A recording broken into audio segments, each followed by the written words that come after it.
Bonjour à tous et bienvenue dans ce 5e podcast. Pour cette dernière semaine de confinement, nous vous proposons de parler de photobiographie à travers les œuvres de Jacques-Henri Lartigue, Claude Nory et Nicolas Comment. Il s'agit là encore d'une histoire de filiation photographique, d'une parenté de style entre ces trois photographes. L'histoire commence avec Jacques-Henri Lartigue.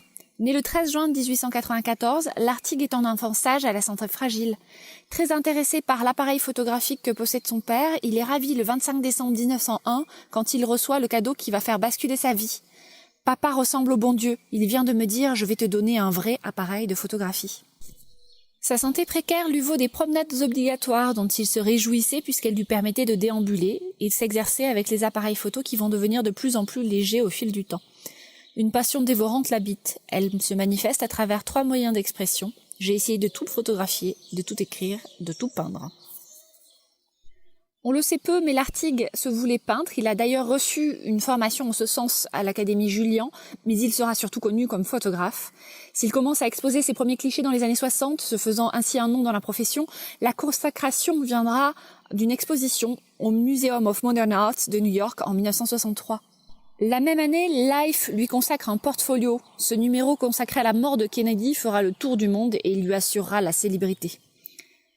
Sa vie de fils de bourgeois aisé est la principale source d'inspiration de son travail. Son quotidien, ses expérimentations, ses voyages.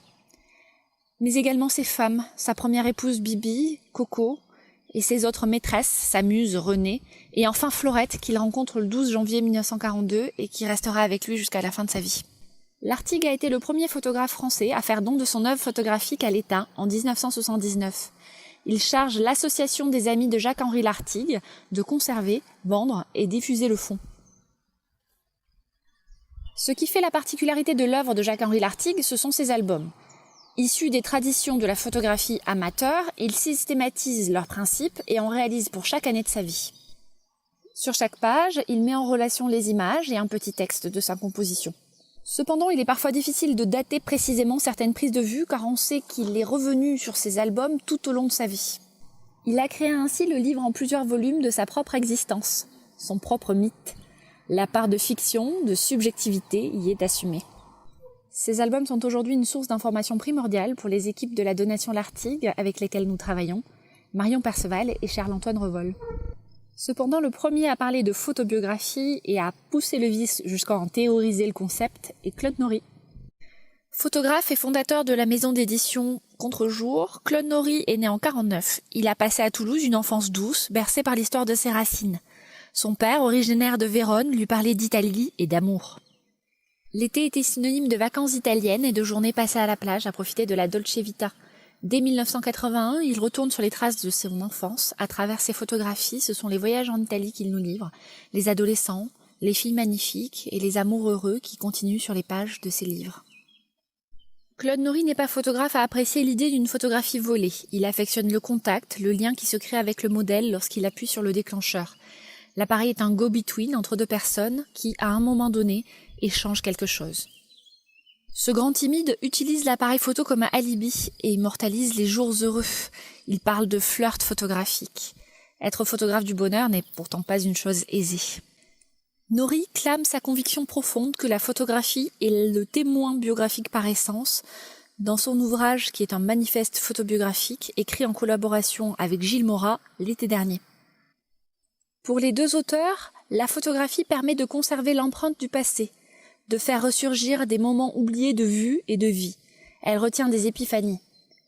La vie et donc la photographie, ce sera des coups d'épiphanie. Ces accélérations du présent où s'engouffrent et se résolvent nos attentes, notre passé, nos nostalgies et nos désirs. Mais contrairement à l'écriture, qui recompose d'un autant l'épiphanie par le texte, la photographie autorisera son appréhension dans l'instant de son occurrence. À travers les voyages et les rencontres amoureuses qu'il nous donne à voir, Claude Nory nous transmet les couleurs du bonheur. Poète, photographe et auteur-compositeur, Nicolas Comment est né en 1973. Il est diplômé de l'École nationale des beaux-arts de Lyon et de l'École nationale supérieure des arts décoratifs. Nicolas connaît bien sûr l'œuvre de Lartigue et celle de Nory. Il évoque aussi Franck, Plossu ou Ed van der Elsken au rang de ses inspirations. À Prague, Mexico, Tanger ou récemment Deauville, Nicolas dresse le plan sentimental des villes qu'il visite. Les femmes, dont l'iconique Milo, qui peuplent ces séries sont les véritables héroïnes de ces livres. À travers elles, la ville est mise à nu. Il arrive toujours imbibé de littérature. Kerouac, Laurie et Artaud pour Mexico, Dream City de Bowles pour Tanger. Il oscille sur un fil entre fiction et réalité. Il dit « C'est une connexion entre ma vie et des moments, des éléments du quotidien qui peuvent ensuite revêtir une dimension fictionnelle. Il n'y a pas de mise en scène, ou très peu, mais en même temps, je n'exhibe rien de vraiment intime. Des éléments qui m'entourent, j'essaie de tirer une sorte de fiction grâce à la transformation créée par la prise de vue. C'est d'ailleurs cette magie visuelle qui m'interpelle et me passionne. Comment faire du banal un poème ?» Nicolas Common s'inscrit donc dans la lignée d'une photographie poétique et autobiographique, une photographie qui n'a pas peur du sentiment. Je vous laisse en musique avec une chanson de Nicolas Common. J'espère vous retrouver très vite. Je vous souhaite une très belle semaine. Prenez soin de vous.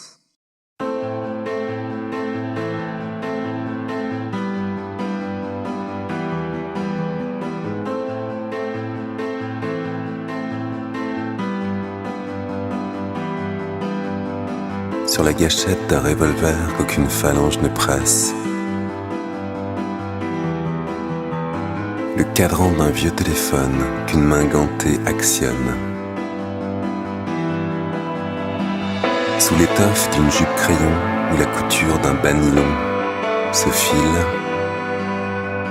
quand le mol remous de ta cape se faufile sous une arche.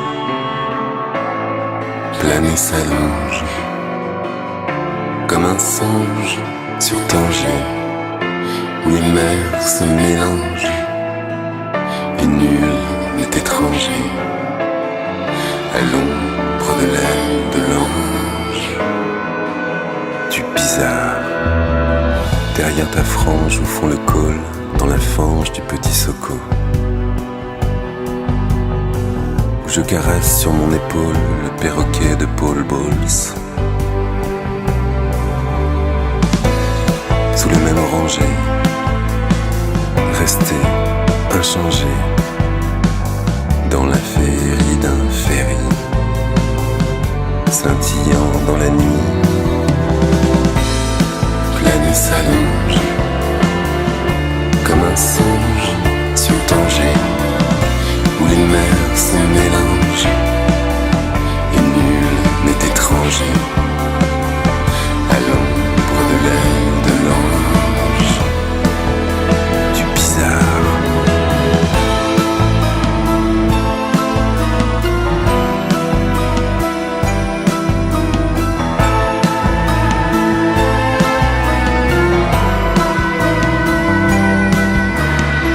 et dans la forme en W des goélands cendrés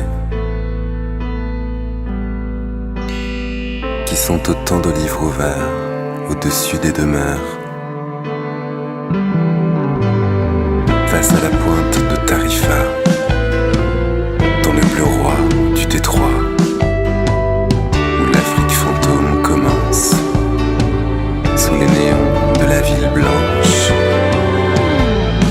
plane et s'allonge comme un songe sur Tanger, où les mers se mélangent sous le même oranger.